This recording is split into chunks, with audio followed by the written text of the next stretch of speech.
Assalamualaikum warahmatullahi wabarakatuh. Kami dari Kelompok 3. Sebelumnya perkenalkan, nama saya Fidan Sijana NIM 1121066. saya Tutur Tunada dengan NIM 1121041. Saya Brida Monika NIM 1121010.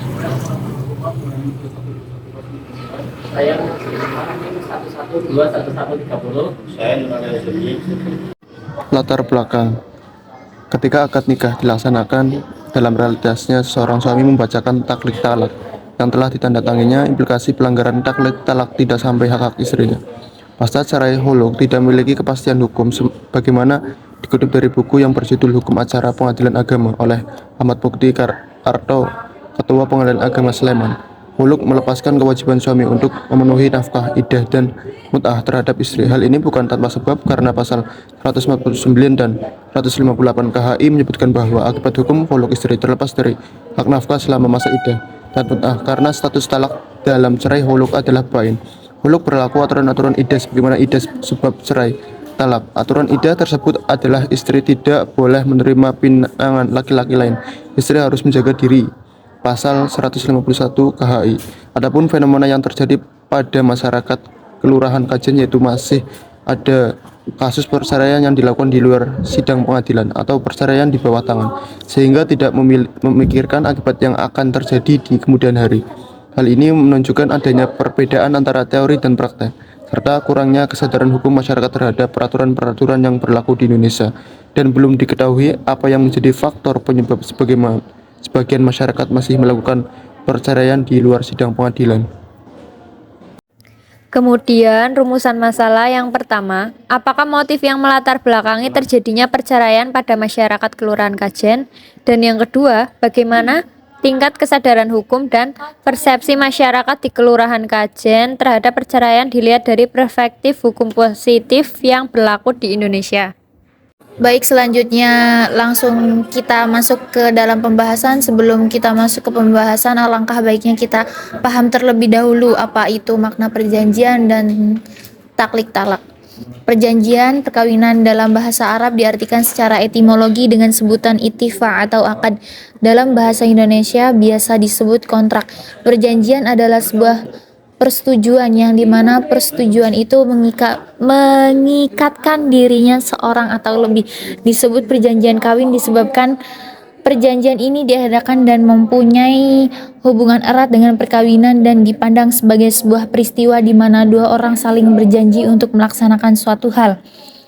Selanjutnya, kata taklik talak terdiri dari dua kata, yakni taklik dan talak. Kata taklik berasal dari kata Arab alaqo yu'alliqu ta'liqan yang berarti menggantungkan. Sementara kata talak berasal dari kata Arab yakni tolaqa yutliqu tatliqan yang berarti mentalak, menceraikan atau kata ganti perpisahan. Artinya terjadi talak perceraian atau perpisahan antara suami istri yang digantungkan terhadap sesuatu. Taklik talak ialah perjanjian yang diucapkan calon mempelai pria setelah akad nikah yang dicantumkan dalam akte nikah berupa janji talak yang digantungkan kepada suatu keadaan tertentu yang mungkin terjadi di masa yang akan datang.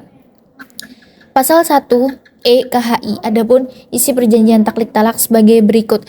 Jadi yang dimaksud perjanjian taklik talak ini adalah perjanjian yang dimana suatu perjanjian yang menggantungkan, perjanjian suami yang menggantungkan, kayak misalkan contohnya saya akan mentalak istri saya ketika saya tidak menjalankan kewajibannya dengan baik, seperti itu.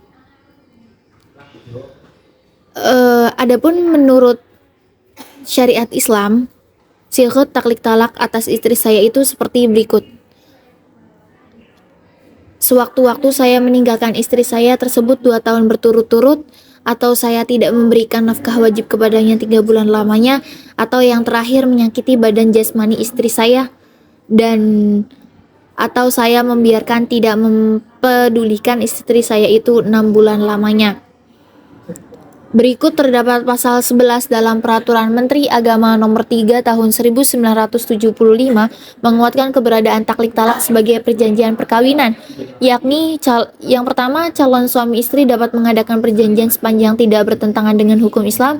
Yang kedua, perjanjian yang berupa taklik talak dianggap sah kalau perjanjian itu diucapkan dan ditandatangani oleh suami setelah akad nikah dilangsungkan.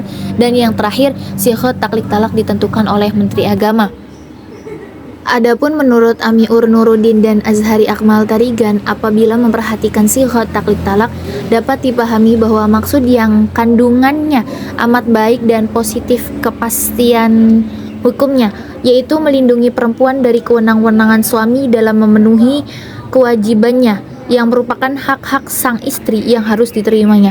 Meskipun istri sudah mendapat hak baik, hak hulu, gugat cerai maupun hak fasah, taklik talak sebenarnya sudah termasuk hasil pembaruan hukum keluarga dalam bentuk KHI. Di masa Islam klasik tidak disebutkan perjanjian taklik talak, tetapi meskipun demikian syariat sudah memberikan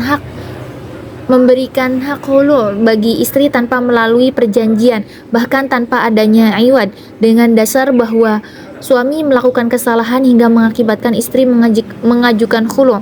Perjanjian taklik talak yang progresif adalah perjanjian yang mengikat dan mengandung konsekuensi bagi si pelanggar. Misalkan, apabila terbukti secara hukum suami menyakiti fisik istri dengan kezaliman atau terbukti melantarkan istri secara sengaja, maka istri berhak atas nafkah selama masa menunggu iddah apabila terjadi khulu. Yang terjadi di Kelurahan Kajen yaitu maraknya perceraian dikarenakan suami mengucapkan taklik talak tanpa mengetahui akibat dan konsekuensinya. Paham dalam Kelurahan Kajen adalah sebagai akad saja tanpa memenuhi akad tersebut, sehingga banyaknya istri yang minta khulu karena tidak terpenuhinya perjanjian tersebut. Tidak sampai sini saja, parahnya mereka menganggap perjanjian tersebut tidaklah penting. Pahamnya hanya menggugurkan pengucapan saja, tidak dengan diiringi tindakan yang nyata. Maka dari itu bisa kita simpulkan dengan korelasinya sosiologi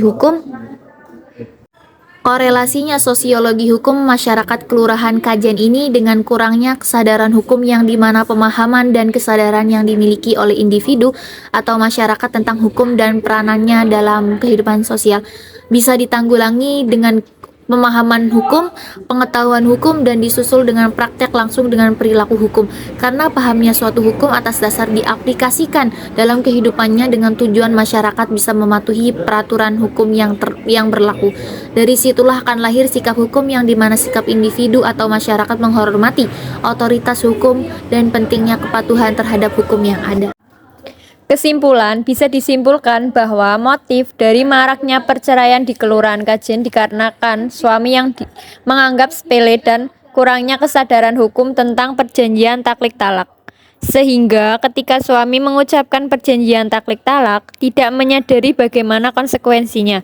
Maka dari itu, penanggulangan yang harus dilakukan adalah memberi pemahaman masyarakat lewat pemahaman hukum, pengetahuan hukum, dan diaplikasikan lewat perilaku hukum dan sikap hukum, sehingga minimalisir atas maraknya perceraian lewat perjanjian taklik talak yang diucapkan suami, sehingga suami lebih tumbuh rasa tanggung jawab yang tinggi atas perjanjian dengan melihat dampaknya. Dampaknya ketika suami mengingkari perjanjian taklik talak, istri bisa menjatuhkan huluk dengan selama masa iddah istri. Suami masih menafkahi penuh ketika suami terbukti menzalimi istrinya. Maka dari itu, tingkat kesadaran hukum masyarakat Kelurahan Kajen harus ditingkatkan lewat adanya pemahaman hukum, pengetahuan hukum, dan diimbangi lewat sifat hukum dan perilaku hukum. Baik, mungkin itu saja yang dapat kami sampaikan. Kurang lebihnya mohon maaf. Wassalamualaikum warahmatullahi wabarakatuh.